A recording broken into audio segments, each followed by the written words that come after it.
नमस्कार मेरे भाइयों, राम राम। दोस्तों, कल आएगा दिल्ली चुनाव का रिजल्ट। दिल्ली चुनाव के रिजल्ट से हमारी बहुत सारी चीज़ें क्लियर होगी कि हम अपनी सोसाइटी में, समाज में, देश में क्या कर सकते हैं।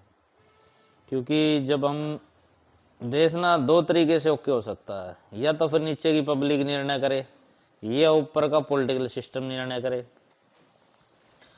और नीचे की पब्लिक की स्थिति में है नहीं है कि ये निर्णय लेगी, तो शुरुआत मेरे हिसाब से ऊपर के पॉलिटिकल सिस्टम वालों को लेनी पड़ेगी।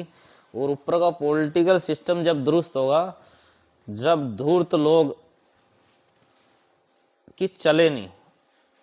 और अरविंद केजरीवाल एक ऐसा व्यक्ति आया था भारत या हिंदुस्तान की राजनीति में, मेरे देखते देखते, क्योंकि देखो जब इसने अनशन शुरू किया था ना इंडिया अगेंस्ट करप्शन के दौरान, और अनशन के दौरान जब इसने पार्टी बनाई, अन्ना हजारे जी को साइड लाइन किया। अन्ना हजारे एक अलग व्यक्ति है, तो उस मेरे माथा तो जल्दी ठनक गया कि बंदा दूरता है, लेकिन लोग इसकी बातों में आ गए।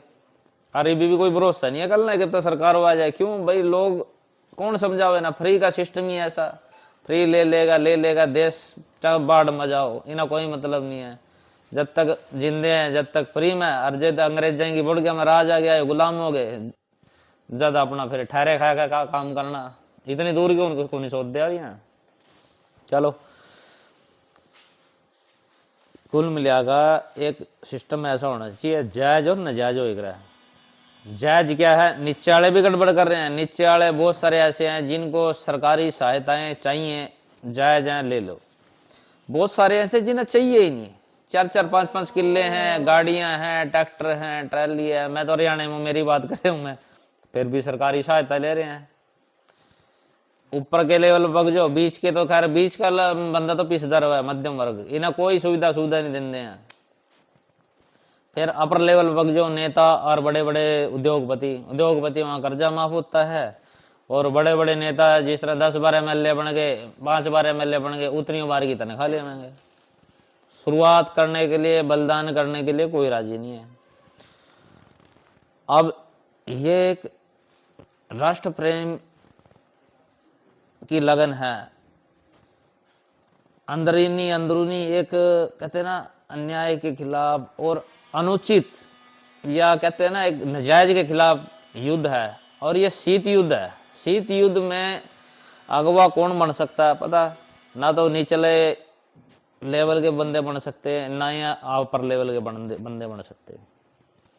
एक ऐसा व्यक्ति इस युद्ध में शामिल हो सकता है जो खुद का दम रखता हो, जिसकी इच्छा शक्ति सॉलिड हो, जो रोटियां पे, रोटी कपड़ा और मकान पे नॉर्मल जिंदगी जीने के लिए राजी हो, ना कि कोई इस तरह का बहरूपिया हो अरविंद केजरीवाल के जैसा। इसने तो हमारा बहुत दुख उठा रखा। कल युवा हर जाएगा, मेरा चैन पड़ेगी। क्योंकि एक नरेंद्र मोदी ऐसा व्यक्ति है जो चारों तरफ से फ्री भी दे रहा है, थोड़ी देश प्रेम की भक्ति भी जगा रहा है, कैसे न कैसे करके देश को सही दिशा में ले जाना चाहता है। और इसका सबसे बढ़िया सबूत आपने एक दे रहा हूं कि आज के समय में मुसलमान वोटर भी उनको पसंद कर रहा है, उनको वोट दे रहा है।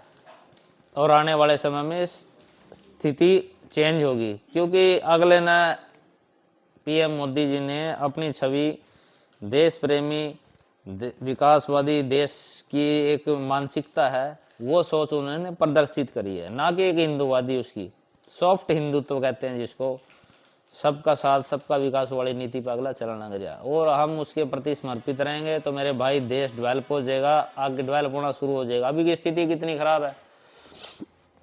अभी जैसे अमेरिका से बहुत सारे बंदे इनका डिपोर्ट कर दिए हैं, और कुछ आगे और भी होंगे। तो डिपोर्ट फिर कोई ऐसे दोष देता है तो हमारी राजनीतिक सिस्टम की फेलियर है, यहाँ पे रोजगार नहीं है, यो नहीं है, वो नहीं। अरे भैया ये बताओ, जिसने जरूरत नहीं है वह भी बंदा फ्री लेने लग रहा। यहाँ ऊपर के नेता है, इनने भी डबल तनख्वाहें चाहिए, बहुत सारा मतलब ऐसा ऊपर तरह से सब गड़बड़ हो रहे, सब एक दूसरे का ठीक होने का इंतजार कर रहे हैं। मैं दूसरे को अच्छा चाहता हूँ, वो दूसरे को अच्छा चाहता है, एक दूसरे ने मतलब खुद नहीं सुधर दे। तो खुद भाई सब चेंज हो। जे इतना फ्री में लेंगे, करोड़ों अरबों रुपया इस फ्री बांटने में जावेगा, कहाँ से रोजगार के अवसर पैदा होंगे? रोजगार के अवसर ऐसे देश में पैदा होते हैं जहाँ पे कमाई सरकार के पल्ले कुछ हो। ये नेताओं ने अपनी कुर्सी बचाने में मुश्किल हो रही, कुर्सी बचती है उनकी रिश्वत दे के, रिश्वत डायरेक्ट पैसे भी दे के बचती है, और फ्री की रिश्वत जो होती है या बांट के भी उनकी कुर्सी बचती है। तो क्या करा अगले यार? अब फिर तुम उनको दोष दोगे कि देश की राजनीति खराब है, देश में रोजगार नहीं है, ये नहीं, कहां से होगी भाई? एक दूसरे को आज के समय में मतलब कि बंदे काम तो कर रहे हैं, लोग सारे अपना जीवन जी रहे हैं, लेकिन अंदर ही अंदर उनके पास आर्थिक स्थिति ठीक नहीं है उनकी, किसी की भी, लगभग बहुत सारे लोगों की, एक दूसरे का पैसा दबा रहे हैं। क्यों? अपने खर्चे इतने हो रहे। तो स्थिति आपकी ठीक होगी। मैं भी एक सामान्य व्यक्ति हूँ, यही चीजें मैं देखता रहता हूँ। फिर पैसा कमाने के लिए एक्स्ट्रा मेहनत और थोड़ी आत्मा मारनी पड़ती है, और जैसे जैसे उम्र बढ़ती जा रही है, मृत्यु के निकट जा रही हूँ, ये मेरा जी ऐसा करता नहीं, मन नहीं मानता भाई फालतू की आत्मा मारो। कुछ गड़बड़ी हो भी जाती है जैसे दुकानदारी में, बड़ी मुश्किल से उसको कवर अप कर पाता हूँ मैं। तो जब मेरे साथ ये स्थिति है, कोई बंदा अच्छा रहना चाहता होगा या अच्छा आदमी हो, उसके साथ भी वही स्थिति होती होगी। तो एक अच्छा आदमी दुखी ना होए, मेरा ये प्राथमिकता है।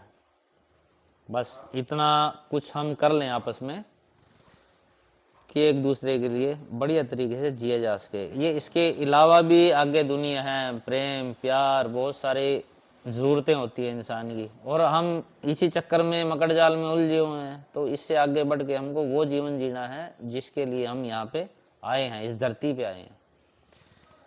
तो फिर लंबी बात हो जाएगी, कोई बात नहीं दोस्तों। कल ना इस केजरीवाल की कहते ना राख उसमें नदी में बही जाएगी, सपनों की जो इन्होंने इसने जाल बुना था नहीं देश पर, इसको पता था कि ये देश के लोग कितने मूर्ख हैं, यदि अगले ने इतनी बड़ी नौकरी छोड़ कर और इस राजनीति में आया। तो इसके ना धीरे धीरे आप इसके याद करो, इसकी जब ये आपने शुरू में देखा था और अब तक देखा था, कितना चेंज। ऐसे ही हम सीधे साधे लोग हैं, हम अपने आप में हिंदुस्तान वालों, भारत वालों बहुत आप सियाने बनते रहो, लेकिन सियाने नहीं हो तुम, थाना कोई भी मूर्ख बना जाता। तो सही और गलत को पहचाने करो। अगर आप में शक्ति नहीं है, कोई बंदा अगर मेहनत करे तो उस पर यकीन करो। ये वो बेकार आदमी मतलब ये केजरीवाल के चक्कर में कोई ले अच्छा आदमी और भी पैदा हो गया नहीं इस देश में, उसको भी शंका की दृष्टि से देखा जाएगा कि वो भी स्त्री लिगड़ेगा। तो उसने अच्छे आदमी के लिए मुश्किलें पैदा कर दी हैं। क्या बढ़िया हूं मैं, और अब क्या क्या बढ़िया, ये तो बढ़िया बकलंक है। बढ़िया तो ऐसा होता है जुबान का पक्का होता है, हिसाब का ओके होता है, झूठ झाट का कोई ज्यादा चक्कर में नहीं रहता। बढ़िया की तो जुबान होती है, इसकी तो कोई जुबान ही नहीं है। ये तो गिप्ता कौन सी जाति का, जाति तो नहीं, ये तो दागी है, दागी। चलो मेरे भाइयों, कल ना इसकी उसका वेट करो आप सब लोग, और हम सब मिलके खुशी मनाएंगे। कल इसके आने के बाद में मेरा तो पूरा सपना है, और मैंने तो माता जी के, हमारे फतेहपुर देवी जी के मंदिर में ये मोदी जी भी को भी इनवाइट करे, अभी थारी पार्टी जीत दे युरावन कराना जियो, सतपाल जाम्बा जी पहले ही इनवाइट है। तो कल का वेट करते हैं दोस्तों, फिर मिलते हैं। जय हिंद, जय भारत, वंदे मातरम।